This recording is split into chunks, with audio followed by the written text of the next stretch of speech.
Okay, moving on to the NFC West, the best division in football, in my opinion. I'm going to start off with the Cardinals. The Cardinals, they're kind of interesting this year. Not a big believer in Carson Palmer. I am a big believer in Fitzgerald. I love Fitzgerald. He's a Hall of Famer. I think that Palmer is basically good enough to give Fitzgerald his stats. Nothing more, nothing less. I don't believe in anybody in their backfield. For some reason, they think it's a good idea to have like 5 running backs. Well, good luck with that because none of them are good. I think their starters, Mendenhall. I'm not a Mendenhall fan at all. Um, Aside from Fitzgerald, you have Michael Floyd out of Notre Dame, who last season they said he's going to have a breakout year. He didn't. This year they're saying he's going to have a breakout year again. We'll see. And then, in my opinion, Andre Roberts has been more impressive as a number two receiver. So we'll see how that pans out. But I wouldn't expect much from Carson Palmer except him just to feed Fitzgerald because Fitzgerald's a monster. Um, Besides that, they just had a lineman. I think their rookie lineman, first round pick, just went out for like the season. So that's not a good sign. Moving on to their defense. Their defense is very intriguing to me. Their offensive coordinator was Ray Horton last year, right?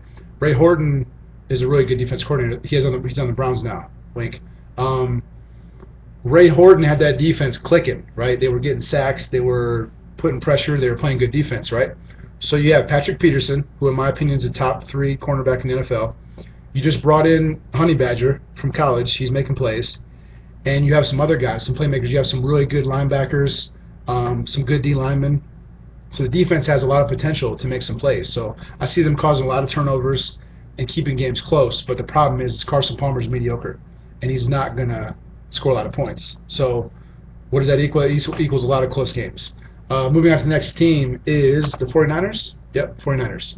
I love the 49ers because I like Harbaugh. I think Harbaugh is a great coach. I like his style. He's very intense. He is a great coach. He's like a quarterback whisperer. But yeah, basically my breakdown on the 49ers is they're an elite team. They didn't really lose much in the offseason. They just lost like Deshaun Goldson and maybe one or two other guys. Unfortunately, they did lose Crabtree for the year. That sucks because that's Kaepernick's go-to guy. Now on offense, I'm a believer in Kaepernick. He needs to stay healthy with running around the read option. You have Frank Gore, who's a year older, but he just keeps on producing. So why would he produce this year? Even if he doesn't produce, they have good running backs behind him, which is ridiculous by the team. I love Kaepernick. I love Gore. Hopefully Gore can do it again this year. Vernon Davis is going to have a breakout year because Crabtree went down. They got Anquan Bolden from the Ravens. Anquan Bolden's going to have a good year. He catches everything. And then after that, who knows, man? They have like 3 or 4 other receivers. None of them are proven. None of them have broken away in camp. And then their offensive line is just beast mode. Moving on to defense, their defense is sick. Top 2, 3 at the most. Like, in my opinion, they're number 1 or number 2 in the NFL. Patrick Willis and Navarro Bowman inside is ridiculous. Justin Smith, I mean, the list goes on. They have playmakers all over their defense. Like I said, they didn't lose much. They lost Goldson to the Buccaneers, but besides that, they really didn't lose much. Maybe a couple injuries here and there, but their defense is going to be elite again. What can I say? They play great run defense. They very rarely give up running touchdowns, and their secondary isn't that bad that it's a liability. So moving on to the Seahawks, their counterpart. The Seahawks are a very good team, very young team, very well coached team by Pete Carroll. 2 bad things about the Seahawks right now. Well, actually 3. One, I think I read today that they play 4 1 o'clock Eastern time zone games, which isn't usually good. The second thing is Percy Harvin got hurt for an extended period of time. And the third thing is they've had some injuries just in general. On the defensive side of the ball, you got some guys out to start the year. So, what does that mean? Is it a big deal? No, I think they're still going to make the playoffs no matter what. But will they be as dominant as people think they're going to be? I don't think so. I think the combination of the East Coast games and Percy Harvin is such a dynamic weapon. Having him out. See, I thought he was going to be out for the whole season. Now they're saying he's trying to come back in week 7. That's a lot earlier than I thought he was going to come back. So that's pretty big. But In the meantime, I mean, they can still win without Percy Harvin. They can still win without some of their defensive guys. They're still an elite defense. But my concern is they're saying, is Golden Tate going to pop out? Is he going to be the one that makes plays while Harvin's out?